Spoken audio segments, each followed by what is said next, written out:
Hello everyone, welcome to 12th Commerce BK lecture. Again we are meeting for chapter number 7, that is bills of exchange. In the last lecture we have covered meaning, importance, features of bills of exchange, and we have also covered regarding format of bills of exchange, जिसमें हमने देखा general acceptance कैसे किया जाता है और qualified acceptance कैसे किया जाता है. नेक्स्ट हमारे सामने है calculation of due date. Calculation of due date. So come down to page number 261. कुछ इंपॉर्टेंट टर्म्स हैं जो कैलकुलेशन से पहले हमें यहाँ पर देखने हैं, समझने हैं. उसमें से सबसे पहला वर्ड आता है टर्म, और यू कैन से टेनोर और tenure of bill. That means period की बात कर रहे हैं. किसकी बात कर रहे हैं? पीरियड की. The term of bill is period of time after which a bill becomes payable. Term of bill may be in month or days. तो ये जो पीरियड डिसाइड किया जाता है, फॉर एग्जांपल अगर डिसाइड किया गया कि बिल 30 डेज के बाद पे होगा, हाउ मेनी डेज?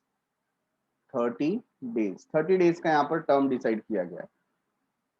और आज का डेट है 26 मई 2021. ये आज का डेट है. और किसी के साथ ट्रांजैक्शन हुआ और उसने कहा कि मैं पेमेंट पे दूंगा आफ्टर 30 डेज, मतलब मेरे लिए आप बिल प्रिपेयर कीजिए 30 डेज का. तो बिल में लिख करके आएगा 30 days after date pay to me और my order the sum of rupees dash dash dash only for the value received. Correct है. तो क्वेश्चन ये उठता है कि मैं कौन से डे पर जाकर के वहां पर अपना अमाउंट डिमांड कर सकता हूं? Definitely after 30 days. तो ये 30 डेज का कैलकुलेशन किस तरीके से होगा, ये हमें आज के लेक्चर में सीखना है. ठीक है. तो इस एग्जांपल को हम लोग यहां पर होल्ड करते हैं. नेक्स्ट है draft. A bill before acceptance is known as draft. Draft का मतलब एक फॉर्मेट होता है. तो जब तक बिल पे सिग्नेचर नहीं है, जब तक बिल पर डेट नहीं है, तब तक वो कोई बिल नहीं है, वो सिर्फ एक फॉर्मेट है, उसका कोई वैल्यू नहीं है. जैसे चेक के ऊपर अगर सिग्नेचर ना हो तो चेक का कोई वैल्यू है? Answer is no. उसी तरीके से जब तक बिल के ऊपर ड्रॉवी का एक्सेप्टेंस नहीं होता, तब तक वो हमारे लिए ड्राफ्ट है, उसका कोई और वैल्यू नहीं है. Third one, days of grace. इसको समझने के पहले फिर से हम हमारे पुराने एग्जांपल पर आते हैं. मैंने आपको बताया कि 26 को बिल ड्रॉ हुआ और बिल का पीरियड है 30 days. How many days? 30 days. ठीक है. तो what I will do, I will add 30 over here. मैंने यहां पर 30 ऐड किया. ठीक है. तो what answer I will get? 26 plus 30 कितना मिलेगा मुझे?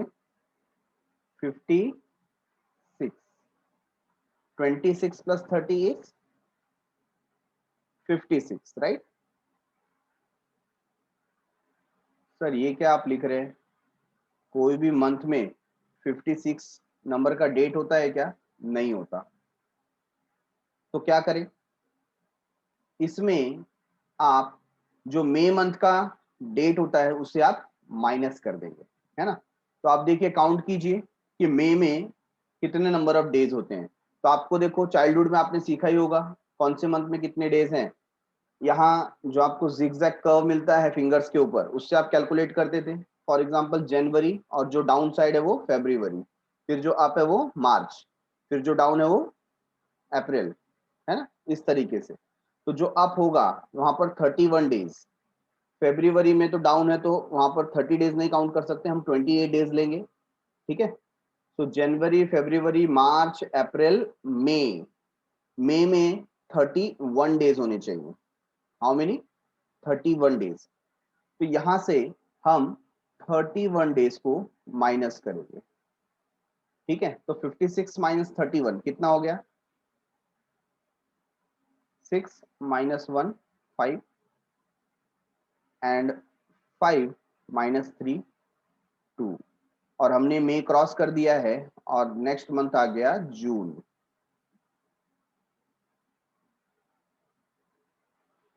तो हमें कौन सा नया डेट मिला? हमें न्यू डेट मिला 25 जून 2021, एग्जैक्टली आफ्टर 30 डेज, है ना। ये जो हम लोग ने पीरियड इसमें ऐड किया था, इसको ऐड करने के बाद हम कौन से नतीजे पर पहुंचे हैं? 25 जून 2021, राइट है। तो ये जो डेट हमको मिला है 25 तारीख, इसको हम कहते हैं नॉमिनल ड्यू डेट। क्या कहते हैं? Nominal due date.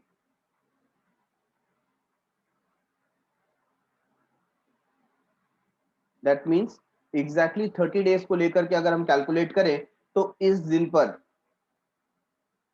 Due date आता है। बट यहां पर लॉ क्या कहता है? लॉ बोलता है कि घाई मत करो, गिव हिम और हर 3 days extra. How many days?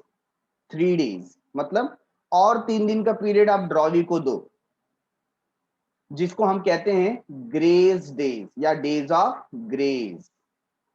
3 extra days, 3 extra days, है ना। तो 3 दिन हम इसमें और ऐड करेंगे। ये कौन से 3 डेज हैं? Grace period. ये गवर्नमेंट की तरफ से, ये लॉ ने बोल दिया कि चलो आपका जो भी नॉमिनल ड्यू डेट आया है उस दिन पेमेंट करने की जरूरत नहीं है। आपको कब पेमेंट करना है? 25 प्लस 3 कितना हो गया? 28। 28 जून 2021, गेटिंग इट। तो इसको हम कहेंगे ड्यू डेट। क्या कहेंगे? Due date. और इसके पहले ये जो आया था ये क्या है? ये है नॉमिनल ड्यू डेट। क्या ये? Nominal due date. तो फ्रेंड्स आपको अब समझ में आ गया होगा कि ये कौन से ग्रेस डेज की बात कर रहे हैं। ये बोल रहे हैं कि नॉमिनल ड्यू डेट आने के बाद आप एक्स्ट्रा 3 डेज दीजिए उसको पेमेंट करने के लिए, ठीक है। तो ये 3 दिन और उसमें हम काउंट कर लेंगे और उसको ऐड करने के बाद हमें मिलेगा एक्चुअल ड्यू डेट। क्या मिलेगा? Actual due date. Got it. तो ये टर्म हमें यहां पर समझ में आ गया। 3 extra days allowed by law over and above the term of bill। Bill का जो टर्म था 30 डेज, उससे 3 दिन एक्स्ट्रा दिया गया। किसको? To the drawee in order to make arrangement for payment of the amount of the bill is known as days of grace, ताकि वो उसका इंतजाम कर सके। तो ये 3 दिन एक्स्ट्रा लॉ की तरफ से दिए गए, LAW, हाँ, LOVE नहीं। However, days of grace is not allowed for bills payable on demand or at site। लेकिन अगर बिल एट साइट होगा या बिल ऑन डिमांड होगा तो ऐसे समय पर नंबर ऑफ डेज ग्रेस में नहीं मिलते, ठीक है। तो ये हमें ध्यान देना है कि जो ग्रेस डेज हैं वो बिल एट डिमांड और बिल एट साइट पे अवेलेबल नहीं है। तो ये 3 टर्म हमारे समझ में आ गए। सबसे पहला है tenure of bill, second one is draft, third one is days of grace, ठीक है। नंबर 4, डेट ऑफ मैच्योरिटी और ड्यू डेट ऑफ बिल। ये जो हम लोग ने यहां पर कैलकुलेट किया ना, actual due date, that is called as date of maturity. Date of maturity, the date on which a bill falls due for payment is known as date of maturity or due date, है ना। तो ये 28 तारीख को ही आपका अधिकार बनेगा कि आप इसके पैसे डिमांड कर सको। If the due date falls on a public holiday, लेकिन जिस दिन ड्यू डेट पड़ा है अगर उस दिन पब्लिक हॉलीडे आ गया, फॉर एग्जांपल 2 अक्टूबर आ गया, तो क्या करे भाई? उस दिन तो बैंक हॉलीडे है, बैंक बंद रहेगा और इजीली हमारा ड्रॉ भी बोलेगा भाई बैंक बंद है तो मैं पैसे कहां से दूं। तो अगर कोई दिन पब्लिक हॉलीडे आता है तो ड्यू डेट उसके एक दिन पहले मतलब प्रीवियस डे को समझा जाएगा। तो payment of the bill is to be made on the preceding working day, मतलब एक दिन पहले, उसका पहले वाले दिन पर ड्यू डेट बैठेगा, है ना। For example if the due date of the bill is 26 जनवरी या 15 अगस्त को ऐसा ड्यू डेट पड़ जा रहा है जो कि पब्लिक हॉलीडे है, तो हम कौन से डेट पर लेंगे, 25 जनवरी और 14 अगस्त, इस दिन ड्यू डेट को समझा जाएगा, मैच्योरिटी डेट को समझा जाएगा, एक्चुअल ड्यू डेट को समझा जाएगा, ठीक है। लेकिन अगर ऐसा हो कि इमरजेंसी हॉलीडे उस दिन आ गया, हमको पता नहीं था, हमने कोई भी, फॉर एग्जांपल देखो यहाँ पर 28 जून 2021, इस दिन क्या होने वाला है वी डोंट नो, अचानक गवर्नमेंट ने 25 को या 26 को अनाउंस किया कि तौकते तूफान आने वाला है ना, इसकी वजह से सबको हॉलीडे, सारे बैंक्स बंद रहेंगे, तो ये इमरजेंसी हॉलीडे हो गया। तो ऐसे केस में क्या करेंगे, ऐसे केस में जब भी इमरजेंसी हॉलीडे डिक्लेयर होता है तो हमको इमीडिएट और नेक्स्ट वर्किंग डे, जो अगला वर्किंग डे होगा, उसको ड्यू डेट कंसीडर करना होता है, ठीक है। तो मैच्योरिटी डेट अभी हमें अच्छे से समझ में आ गया। मैच्योरिटी डेट कब सामने आएगा, 3 एक्स्ट्रा डेज ऐड करने के बाद जो डेट आता है उसको हम मैच्योरिटी डेट कहते हैं। ये मैच्योरिटी डेट अगर पब्लिक हॉलीडे को पड़ा तो एक दिन पहले का जो डेट है उसको हम मैच्योरिटी डेट समझेंगे, और अगर इमरजेंसी हॉलीडे डिक्लेयर हो गया तो एक दिन बाद का डेट हम मैच्योरिटी डेट समझेंगे। बोलिए कोई शंका, आशंका, निशंका, दुशंका, doubt, dilemma? So page number 262, as we can see, there are two types of due date. First one is nominal due date. Nominal due date हम किसे कहते हैं, विदाउट ग्रेस पीरियड, जिसमें अभी तक हमने ग्रेस पीरियड ऐड किया हुआ नहीं है, ठीक है ना। ग्रेस पीरियड कितने डेज का है, ग्रेस पीरियड 3 डेज का है। और जब हम लीगल ड्यू डेट की बात करेंगे, एक्चुअल ड्यू डेट की बात करेंगे या मैच्योरिटी ड्यू डेट की बात करेंगे, that is after adding 3 days of grace, 3 दिन ऐड करने के बाद जो डेट हमें मिलती है उस डेट को हम लीगल ड्यू डेट समझेंगे। तो यहाँ पर आप देखिए सबसे पहला जो कैलकुलेशन स्टार्ट होता है in the case of bills payable after date, कौन सा है बिल, पेबल आफ्टर डेट। अगर ऐसा बिल है तो उसका कैलकुलेशन किस तरीके से किया जाएगा, तो हमें देखिए दिया है अ bill dated 12 June 2019 is payable 2 months after date, calculate the due date of the bill। Bill का क्या कैलकुलेट करना है यहाँ पर, ड्यू डेट कैलकुलेट करना है, ठीक है। तो बहुत इजी है, सबसे पहले आप इसको डे, मंथ और ईयर में डिवाइड करके लिख देंगे। तो कौन सा डे है, 12th डे, मंथ जून, ईयर 2019। अब इसका जो पीरियड है वो आप चेक करेंगे मंथ में दिया हुआ है या डेज में दिया हुआ है। अगर ये डेज में दिया हुआ है तो आप यहाँ डेज के नीचे लिखेंगे, लेकिन अगर ये मंथ में दिया हुआ है तो आपको मंथ के नीचे वाले कॉलम में लिखना है। तो यहाँ पर जैसे देखिए 2 मंथ दिया है तो हमने यहाँ पर मंथ के नीचे लिखा, ठीक है। तो 12 will come as it is, 6 + 2 that will give us 8, that is August and 2019। तो हमारे लिए जो नॉमिनल ड्यू डेट आया, अभी तक हमने ग्रेस पीरियड ऐड नहीं किया है, तो ये जो 12 अगस्त का डेट आया है वो हमारे लिए नॉमिनल ड्यू डेट है, ठीक है। उसमें 3 डेज एक्स्ट्रा ऐड करेंगे तो हमें कौन सा डेट मिला, 15 अगस्त 2019।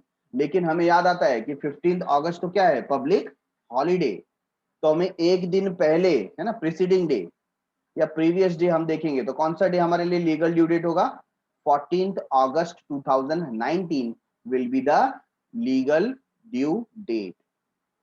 Getting it everyone? Moving towards next example which is given in the number of days। अब देखिए यहाँ पर लिखा हुआ है a bill dated 14th December 2019 is payable 90 days after date, calculate the due date of the bill। तो यहाँ पर 90 डेज की बात की गई है, बराबर है। So date of bill is given 14th December 2019 and period of bill is given as 90 days. जो टेन्योर है वो 90 डेज का दिया हुआ है, ठीक है। तो जब आप यहाँ पर कैलकुलेशन करेंगे ऑफ ड्यू डेट, तो यहाँ पर सबसे पहले आप क्या लिखेंगे, date of bill. So date of bill is 14th December 2019, ठीक है। Then we will take period.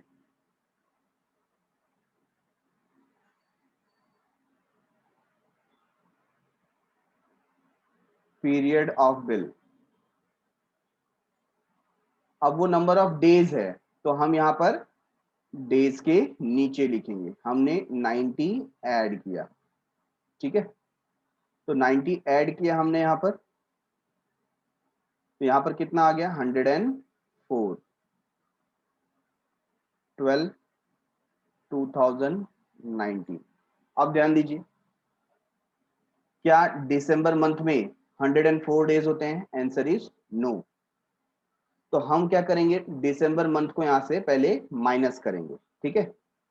Less days इन दिसंबर,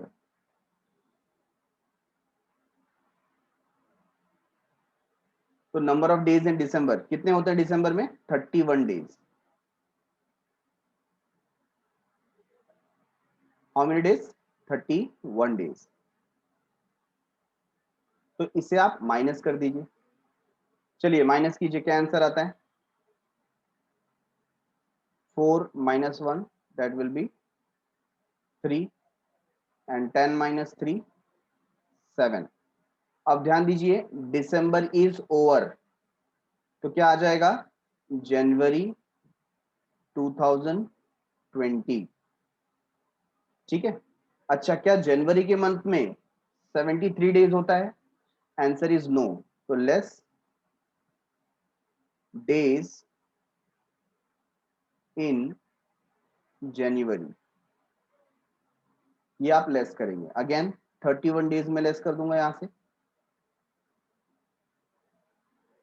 तो 31 डेज लेस करने के बाद 3 minus 1 2 and 7 minus 3 4, क्या आ जाएगा? फरवरी 2020, ठीक है। क्या फरवरी में 42 डेज होते हैं? Answer is no. तो अगेन लेस करेंगे, लेस डेज इन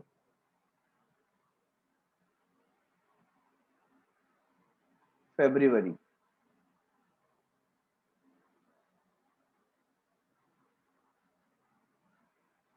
तो यहां पर फरवरी में कितने डेज आएंगे? 2020 है, तो यहां पर सबसे पहले आपको देखना पड़ेगा क्या ये फरवरी लीप ईयर है। अगर लीप ईयर होगा तो फरवरी में नंबर ऑफ डेज 28 से इंक्रीज होकर 29 हो जाते हैं, है ना, सभी को पता है। तो क्या 2020 एक लीप ईयर है?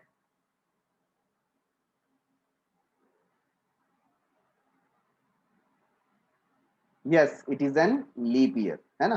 तो लीप ईयर है। अच्छा, लीप ईयर है कि नहीं ये कैसे पता चलता है? तो कोई भी ईयर अगर 4 से प्रॉपरली डिवाइड हो जाए, फॉर एग्जांपल 2016,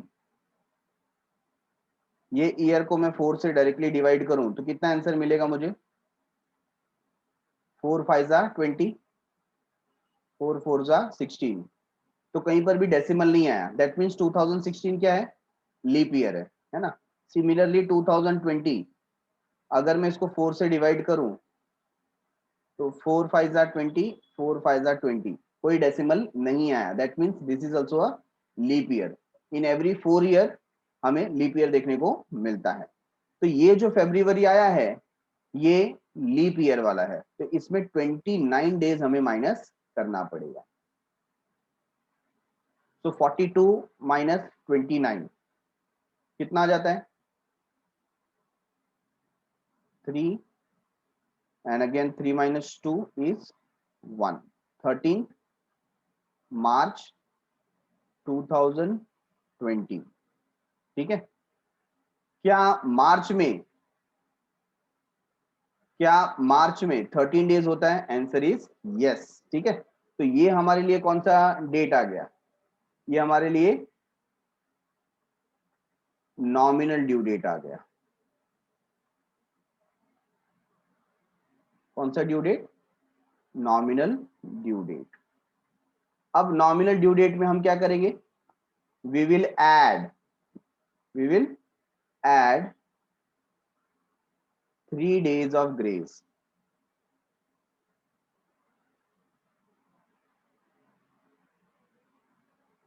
तो ग्रेस पीरियड इसमें ऐड करने वाले हैं 3 days का। क्या आ जाएगा? 16 मार्च 2020। ठीक है, तो इसको हम बोलेंगे लीगल ड्यू डेट। तो हमारे लिए लीगल ड्यू डेट आ गया 16 मार्च 2020।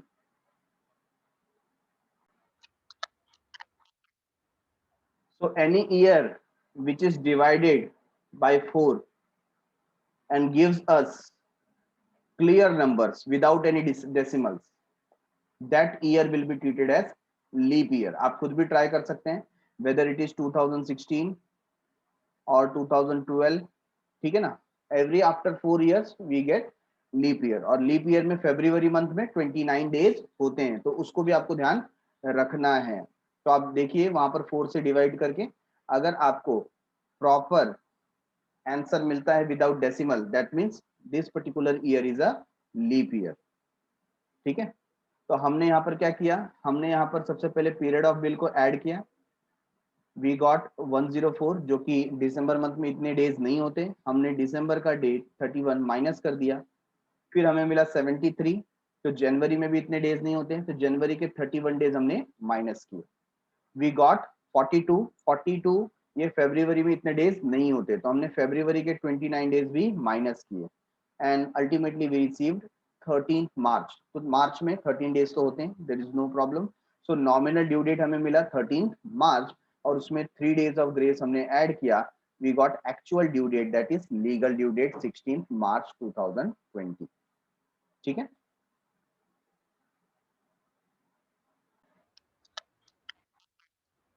सिमिलरली हमने जब देखा कि बिल आफ्टर साइट होगा,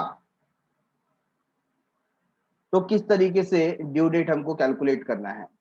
method of calculation of due date is same of after date and after sight bill.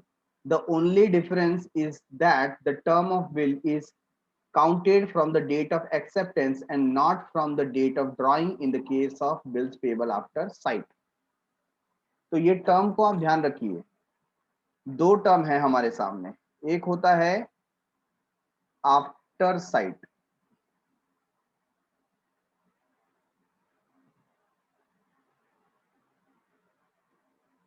और दूसरा होता है एट साइट।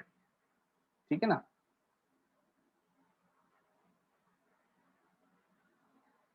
तो एट साइट वाला जो बिल है ना, उसको हम ऑन डिमांड बिल बोलते हैं। क्या बोलते हैं? On demand. इसमें 3 डेज ऑफ ग्रेस नहीं होता, 3 डेज ऑफ ग्रेस पीरियड नहीं होता। किसमें? एट साइट और ऑन डिमांड। ठीक है, लेकिन जब हम बात करते हैं आफ्टर साइट, तो ये जो बिल है ये आफ्टर डेट से अलग कैसे है? क्योंकि यहाँ का कैलकुलेशन डेट ऑफ एक्सेप्टेंस से स्टार्ट होता है। उसका एक एग्जांपल हम लोग यहाँ पर ले लेंगे। एग्जांपल क्या है? तो देखिए हमारे सामने दिया हुआ है, अ bill dated 27 December 2019 is payable 2 months after sight। It was accepted on 31 December 2019। अब देखिए इसमें दो डेट है, एक है 27 December 2019 और दूसरा है 31 December 2019। अब जब आप 2 मंथ्स का कैलकुलेशन करेंगे तो कौन से डेट से आप कैलकुलेट करना स्टार्ट करेंगे? 27 दिसंबर से या 31 दिसंबर से? बोलिए। तो कहां से कैलकुलेशन स्टार्ट होगा ये डिपेंड करता है ये बिल कौन सा है। अगर ये बिल आफ्टर डेट होता, कौन सा होता? आफ्टर डेट का बिल होता तो हम 27 से स्टार्ट करते। लेकिन ये बिल आफ्टर डेट का नहीं है, ये बिल है आफ्टर साइट का। कौन सा बिल है ये बिल है आफ्टर साइट का। आफ्टर साइट का बिल है, so we will start calculating from 31st December 2019. Getting it? तो देखिए 31st December 2019 को हम यहां पर ऐड करेंगे, तो यहां पर 2 मंथ की बात हुई थी, तो दिसंबर में 1 मंथ ऐड करेंगे तो हम पहुंच जाएंगे 31 जनवरी को, और फिर से नेक्स्ट मंथ ऐड करेंगे तो हम पहुंच जाएंगे 29 फरवरी को। ठीक है, तो जो 29 फरवरी है वो हमारे लिए नॉमिनल ड्यू डेट आया। क्या आया? Nominal due date. अब उसमें 3 डेज ऑफ ग्रेस हमें ऐड करना पड़ेगा, तो 29 तो जो है वो लास्ट डे है फरवरी का, तो 3 डेज आप ऐड करोगे तो वी विल जंप टू 3 मार्च 2020, जो कि हमारा लीगल ड्यू डेट बनेगा। ठीक है ना? तो हमें डेट मिला था 31 दिसंबर का। कौन सा? 31 दिसंबर 2019। उसमें जब आप 2 मंथ्स का पीरियड ऐड करेंगे तो यहां पर आपको क्या मिलेगा? 31 दिसंबर के बाद जनवरी फरवरी, है ना? लेकिन फरवरी में तो 31 डेज होता नहीं, कितना होता है? 29। तो हमको यहाँ पर मिल जाएगा फरवरी 2020। ठीक है, अब उसमें आप क्या करेंगे? 3 डेज ग्रेस ऐड करेंगे, तो ये हो जाएगा 3 मार्च 2020। इस तरीके से हमको ये डेट कैलकुलेट करना है।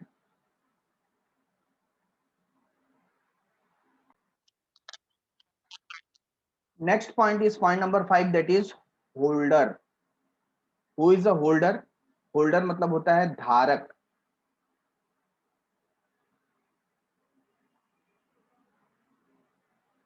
बिल को धारण करने वाला, बिल को होल्ड करने वाला, मतलब जिसके पोजीशन में, जिसके पास वो बिल है वही उसका होल्डर है।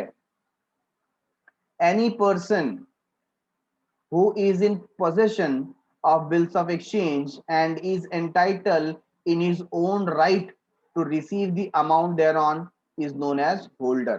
मतलब कोई भी ऐसा व्यक्ति जिसके हाथ में वो बिल है और उसके पास वो अधिकार है कि वो पैसे उसको मिलेंगे, उसको हम क्या बोलते हैं? होल्डर बोलते हैं। बराबर है? ये तो एकदम चेक के जैसा हो गया। अगर मैंने किसी को चेक उसके नाम से लिख करके दिया तो वो पर्सन कौन है? होल्डर है। क्यों? क्योंकि उसका नाम उस चेक पर लिखा हुआ है और उसका पूरा अधिकार है उसको लेने का। बराबर है? तो होल्डर मतलब जिसके पास बिल है और उसका अधिकार है पैसे रिसीव करने का। Number 6, holder in due course. अच्छा, होल्डर तो समझ में आया। What is holder in due course? A holder in due course is a person who obtains a negotiable instrument for a valuable consideration। जिसने ये जो इंस्ट्रूमेंट है कुछ वैल्यूएबल कंसिडरेशन दे करके परचेस किया है। समझा? मतलब एक पर्सन से दूसरे पर्सन के पास बिल गया, उसके पीछे कोई वैल्यूएबल कंसिडरेशन होगा। नंबर 2, इन गुड फेथ, मतलब उसका इंटेंशन करेक्ट था, मालाफाइड नहीं था, किसी को डिफ्रॉड करने का नहीं था। ठीक है? एंड बिफोर मैच्योरिटी, बिल का वैल्यू तक कब तक है? जब तक मैच्योर हुआ नहीं है तब तक है। बिल मैच्योर हो गया, बिल का ड्यू डेट चला गया, तो अब इस बिल का मतलब नहीं बनता। ठीक है ना? तो होल्डर इन ड्यू कोर्स का मतलब क्या होता है? मैं एक एग्जांपल देता हूं। सपोज मिस्टर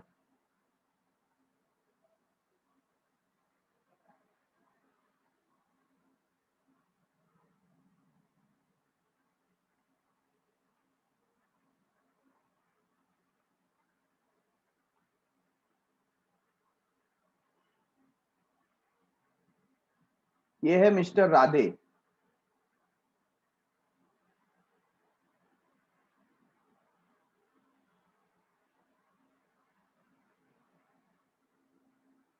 ठीक है, ये मिस्टर राधे हैं।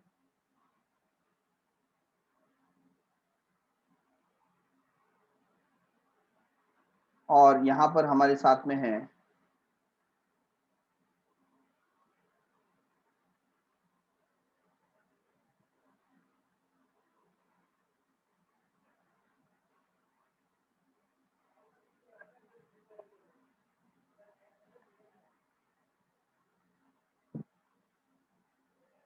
मिस्टर पांडे।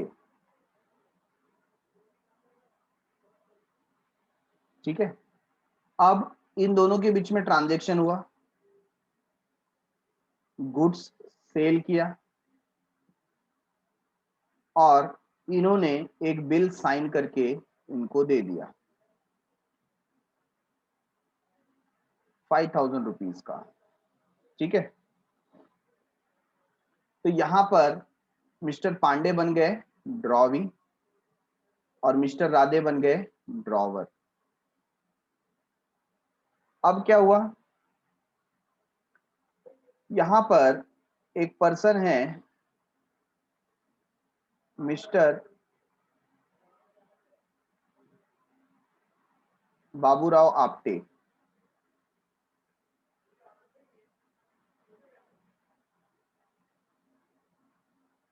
मिस्टर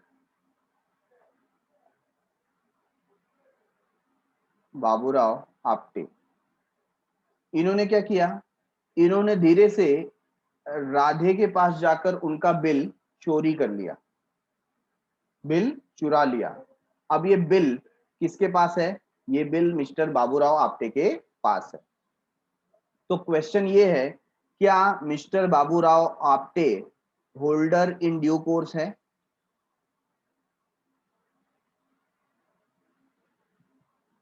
तो इसके लिए 3 क्वेश्चन का आंसर देना पड़ेगा।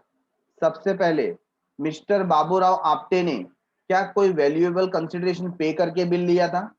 आंसर इज नो, उन्होंने तो चुराया था। क्या उनका इंटेंशन गुड फेथ का था? नहीं, उनका इंटेंशन फ्रॉड करने का था, चीटिंग करने का था। ये दोनों कंडीशन सेटिस्फाई नहीं करते तो mister Baburao Apte is not a holder in due course. Holder in due course हमेशा कौन रहेगा यहां पर? मिस्टर राधे।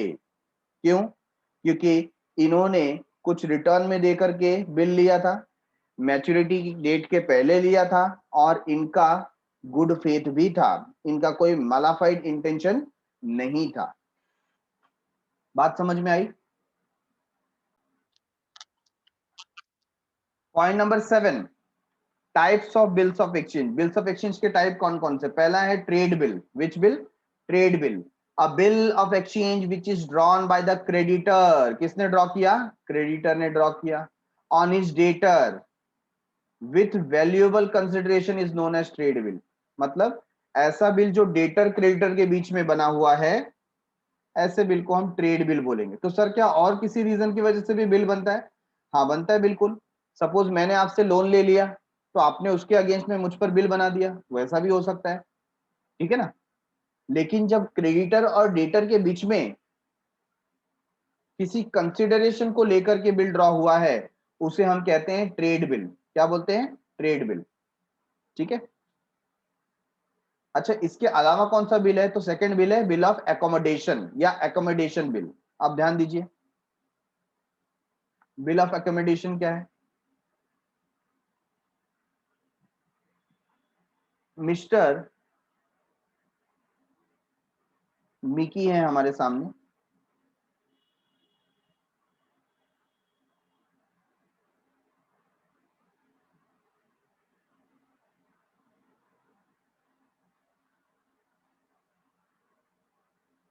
लेकिन इस बार मिस्टर मिकी उदास है। ठीक है, क्यों उदास है भाई? क्योंकि मिस्टर मिकी के पास में पैसे नहीं है, he doesn't have money.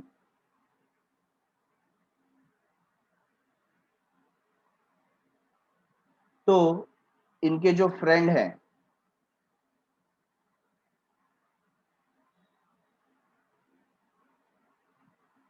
Mister Donald duck,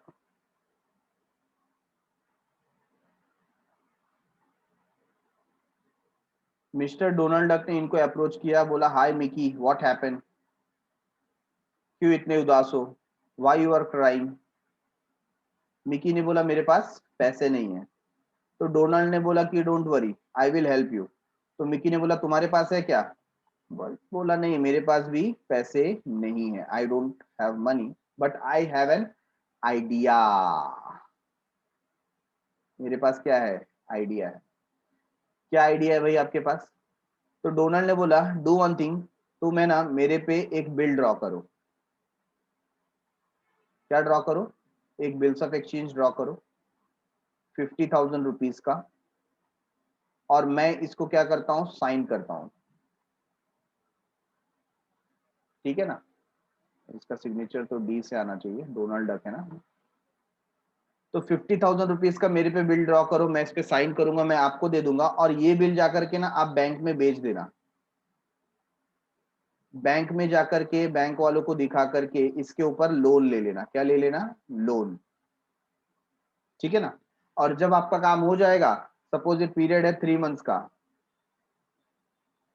तो 3 महीने के बाद आप जाकर के वो पेमेंट कर देना, तो आपका भी प्रॉब्लम सॉल्व और आपका काम भी हो जाएगा। Getting it. तो ये दोनों के बीच में आपसी समझौता है, एक म्यूचुअल अंडरस्टैंडिंग के तहत। इसमें कोई ट्रेड नहीं हुआ, इसमें कोई परचेज सेल नहीं हुआ, इसमें कोई ऐसा लोन नहीं हुआ। इसमें हुआ क्या, डोनाल्ड डक ने बोला भाई मेरे नाम पे ऐसे ही बिल बना दो, और ये जाकर के बैंक में क्या कर देना, इस पे लोन ले लेना, आपको लोन मिल जाएगा। 3 महीने का बिल है, 3 महीने के बाद पेमेंट कर देना, बात खत्म हो गई। ठीक है। तो इसको क्या कहते हैं, बिल्स ऑफ एकोमोडेशन।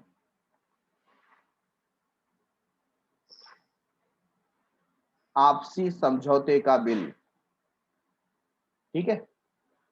या दोनों का पार्टनरशिप होगा, वो बोलेगा इस पे लोन ले लो, 25,000 तुम रखो, 25,000 मुझे दे दो, मैं यूज करूंगा, बाद में पेमेंट कर देंगे।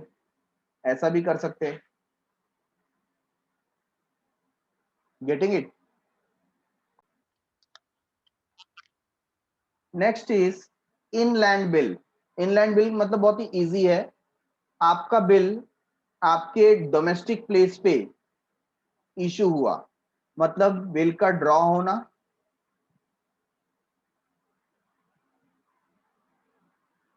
बिल का एक्सेप्ट होना और बिल का पे होना, तीनों ही political boundaries of the nation के इनसाइड हुआ है ना। फॉर एग्जांपल इंडिया में बिल ड्रॉ हुआ, इंडिया में एक्सेप्ट भी हुआ, और इंडिया में ही पे भी होगा, तो उसे हम क्या कहेंगे, इनलैंड बिल। अगर इसमें से कोई भी चीज फॉरेन में हुई, फॉर एग्जांपल बिल ड्रॉ हुआ इंडिया में लेकिन एक्सेप्ट किया गया यूएसए में, तो ये फॉरेन बिल हो गया। या बिल ड्रॉ हुआ इंडिया में और पेमेंट हो रहा है यूएसए में, तो फॉरेन बिल हुआ, है ना। तो कोई भी काम ये तीनों में से अगर फॉरेन कंट्री में होता है तो उसे हम क्या बोलेंगे, फॉरेन बिल। क्या बोलेंगे, फॉरेन बिल। ठीक है। A further classification of the bills of exchange are as follows. After date bill.